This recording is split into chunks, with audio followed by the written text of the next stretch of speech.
Hey everyone, welcome back to FPL Fran. Today's video is going to be a Gameweek 5 draft wildcard. I understand a lot of people are looking now with the international break to capitalize on some early price rises, so I've decided to go first with a wildcard draft. And in my opinion, the wildcard draft, it is first worth talking about strategy of the Gameweek 5 wildcard. I think it is a very early wildcard, just like the Gameweek 4 one.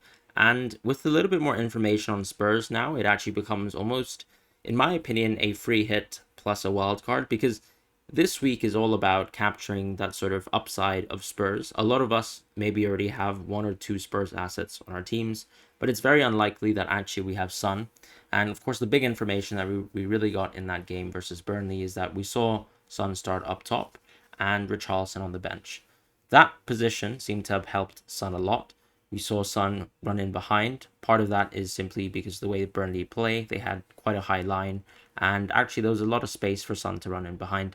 So you might argue, of course, that this is arguably Spurs' best game just because of Burnley's approach, and maybe you can argue, even though the Sheffield United game on paper is better, that actually that could have been Son's best game on paper. But I would actually still argue that this Sheffield United game is still fantastic, particularly since it's a home game.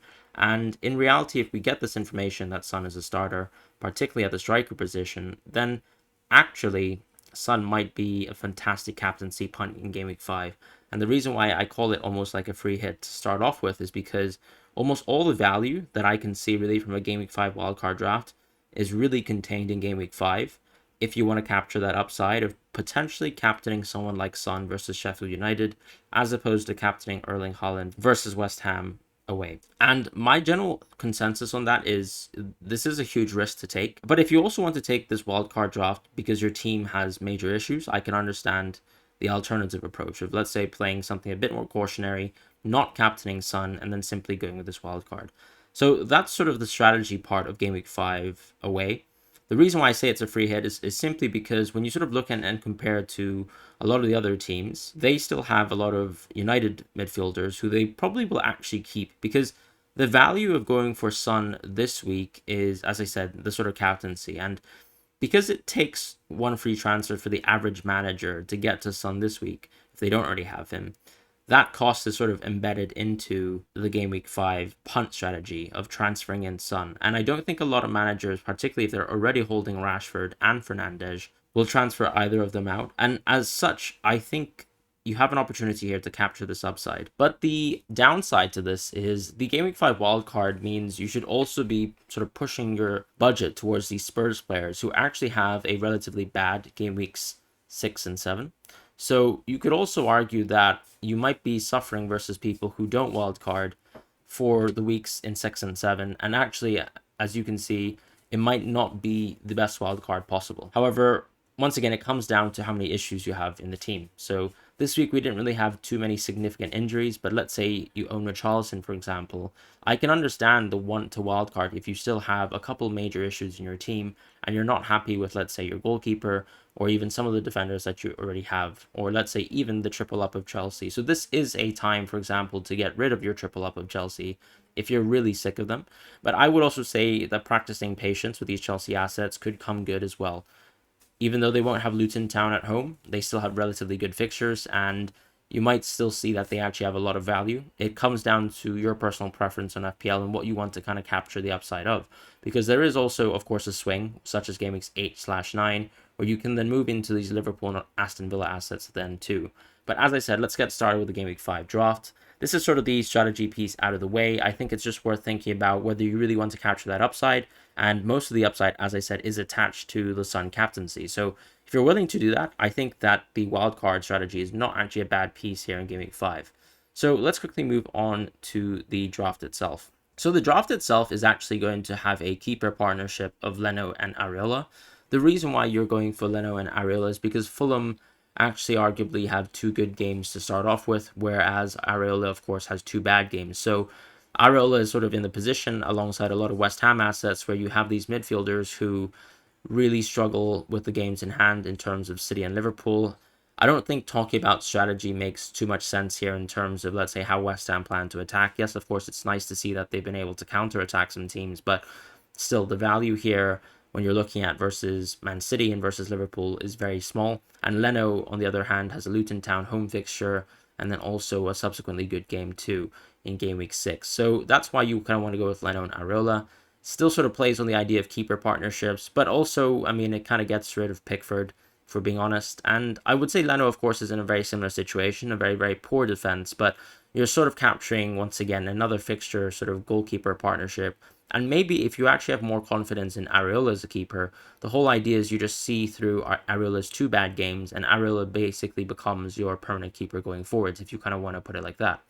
On top of that, I would also say when you look at game weeks 5, 6, and 7, yes, of course, it's going to be Leno, Areola, but then actually even 8 could arguably be another fantastic Leno game. So yes, Leno actually has some really, really good short-term upside, and I think this is the time, for example, to look at Leno.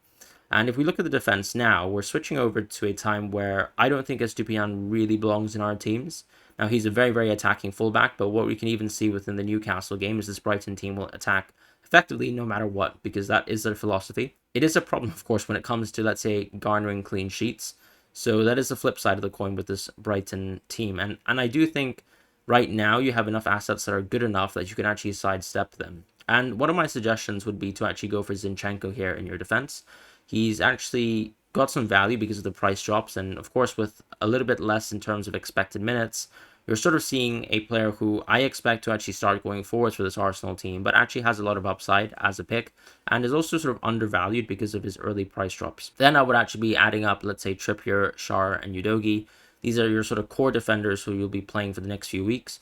Udogie, of course, perfect for Game Week 5, and then you can actually think about him once again by the time Game Week 8 comes around, because 6 and 7 are quite poor. Trippier and Schär are players who you'd basically be playing consistently going forwards, and to sort of continue to plug that hole that Udogie leaves in Game Week 6 when he has a bad fixture, you're looking at Guehi here, who of course covers really well in that game too. So that's sort of the whole idea of this draft situation. And then of course Zinchenko effectively has good games throughout, so it really depends on whether you really need Guehi at all. You could actually go for Cash instead, an attacking fullback. Of course, we saw the downside of Cash today, but I think, of course, with this Aston Villa team, they're probably not as good a defense as we generally think, and we've seen them, of course, lose a lot of clean sheets so far, but the reality, of course, is that with the attacking fullbacks, that's maybe all you want, because we're losing clean sheets left and right, and maybe you just want an attacker who actually is able, like Udogie, like Gusto has so far, and even like Cash, to be able to actually score goals and assists. And so this is effectively maybe the value of going with Cash instead of Guehi. But for now, as I said, I would actually look at the upside of Zinchenko, Schär, Udogie, Trippier, and then just Guehi kind of covering as someone who plays for a relatively good defense in Crystal Palace, despite them conceding so much to Wolves today, as part of the upside. And then in terms of the midfield, as I said, because the strategy is sort of based around the Son captaincy, this is sort of the cream of the crop, right? This is why you want to go for the Game Week 5 wildcard, in my opinion. You go for Son here, you capture the price rises with Son as well, go for Maddison, Saka, Fernandes. And the idea here, of course, is you can actually bench Mbeumo for this fixture here, where he has a bad game on paper versus Newcastle, but because he's such a good pick and potentially even such a fantastic option in Game Week 6, you just immediately have Mbeumo on the bench as your sort of first option bench player, and then you can actually continue to play him going forwards.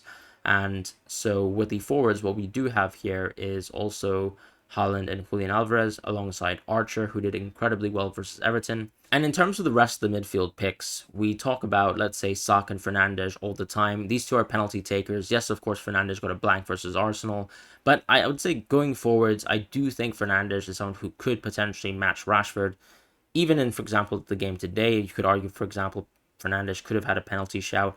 It really doesn't matter whether you believe that the penalty is deserved or not, but it's just more so a case of the fact that Fernandes is on pens, and that does give him a lot of value, and he still is getting into attacking positions. So he is someone who I would definitely consider over Rashford. It's really up to you whether you go for one or the other, but there's obviously a price concern here. If you really want to go for Rashford, what I would do is probably just downgrade Schär into, let's say, a 4.5 defender from this Newcastle team, such as a Botman, and then actually just go with Rashford instead. Saka is someone who, look, ultimately this Arsenal team is going to be very attacking. Both Martinelli and Odegaard are going to be good picks going forwards, but I still think Saka is the best pick. And based on that, I would just keep Saka in my team. I probably wouldn't double up on Arsenal for this wildcard draft. It just feels like you're not getting too much value in between. And instead, you're attacking the upside of, let's say, Maddison and Son and their particularly good fixture here versus Sheffield United. which is why you're going for these two players here. And then in terms of the attacking positions in the forwards, you have Haaland and Alvarez in this situation. Vice captaincy on Haaland this week, Alvarez becomes a fantastic pick just going forwards. I think there is a lot of credence to that sort of argument that Alvarez is actually finding a lot of more minutes this year with Kevin De Bruyne now. In terms of how the City team needs much more goals, it was obviously a positive sign as well to see, for example, in Game Week 1, when Kevin De Bruyne was actually playing and starting, that Julian Alvarez was also starting that game too. So there's some credence, I would say, to this argument that Pep Guardiola has inserted him into the team because he is one of the more consistent goal scorers that this team has. And now that, for example, someone like Gundogan, who actually scored quite a few goals from the midfield last season, is gone, that Julian actually belongs in this team so that City can continue to sort of maintain that goal scoring ceiling that they have over the rest of the league.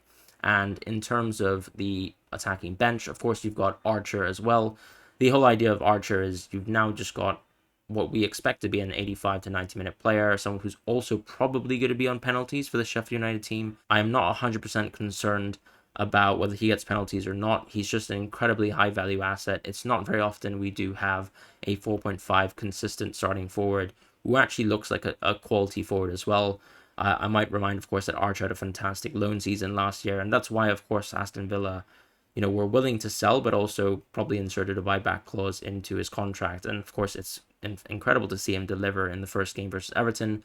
But as we know, of course, no fixtures are like Everton in the first game round. So that's one of the concerns with Archer, but it's not really a concern. You just might have to deal with bench points from time to time. But when there are good fixtures for the Sheffield United team, and there aren't too many, if we're being honest, then Archer, of course, is still going to be a good pick. And at the very, very least, he is someone who will get consistent points for you. So this is sort of the wildcard team here. You've got Mbeumo, who's just a fantastic pick on the bench this week. In terms of the team selection, I would like to play Leno as my goalkeeper, as I said, to target Luton Town, and then go with Trippier, Udogie, Schär, and Zinchenko, trying to capture the upside of having some of these Newcastle defenders. Now, of course, you can just simply go with someone like Botman instead, or maybe even keep, let's say, one of the attacking fullbacks, such as a Chilwell. But I think Chilwell actually takes a lot of value out of a wild card away. And this is a good time to sort of part ways with a Chilwell, who actually has been subbed off a little bit too early for me in recent games. So, as I said, it just makes sense to actually switch and pivot towards the fixtures ahead. Go with a Newcastle player here and go with a 4-back. And then in the midfield, you can go with Son, Maddison, Saka, Fernandes. Now, if you're sort of punting against this Newcastle team, and you're trying to hedge for whatever reason, I can understand the value of going for, let's say, Trippier and Mbeumo, but I would kind of sort of play towards the Newcastle team. Yes, of course, they've had bad results, but the reality of FPL, and as we know, the Premier League too, is fixtures are king, and ultimately Newcastle having 4 bad games in a row is something that we expected them to struggle with, and 3 losses is something that I don't think is particularly unexpected. However, their expected goals conceded was still relatively low. And when you're sort of looking at the rolling data of their last 20 games, Newcastle have still been a resolute defense. And I don't really have any concerns about the strength of their defense. And I would still happily double up on their defense if I had the opportunity to do so. So that's going to be the defense. And then in terms of the midfield, you've got Fernandes, Saka, Maddison, and Son. These are players where, because Mbeumo has a bad fixture, you're sort of capitalizing on the upside of the immediate fixtures. Fernandes doesn't really have a good game on paper. Brighton at home is still nice, but this Brighton team, because they're so leaky on defense, and we've seen that as well on expected goals conceded, despite them actually almost keeping a clean sheet versus Newcastle, still, to me, suggests that Fernandes has a good game in hand. And then, of course, Haaland and Julian Alvarez as your 2 forwards. I could, of course, suggest that maybe you go with Haaland if you want to play a little bit safer, whilst also trying to make sure that your team is set up with a Gameweek 5 wildcard because of whatever issues you have already so far and the amount of transfers you want to do. There is a lot of value to going with a Heung-min Son captaincy. As I said, if you don't want to do that, you can simply go with Haaland. There's no real wrong option when you say going with Haaland is an option, and it's West Ham anyways. A team that actually conceded quite a bit of XG versus a Luton Town team, even though that was an away fixture versus what would be now a home fixture for West Ham. But ultimately, it is Erling Haaland. So your captaincy is sort of what you decide it to be. But I do think that, as I said, with the Game Week 5, part of the strategy really is to capitalize on the Spurs fixture here and that Sheffield United game. So this is sort of my wildcard draft for Game Week 5. And I hope you guys have a wonderful week ahead. Let me know what you guys think about the defenders and even some of the attackers. Would you sort of take any of the attackers back? Would you keep any of your Chelsea assets? What would you do with this wildcard draft? Thank you guys so much for watching. And as I said, I'll see you guys in the next video.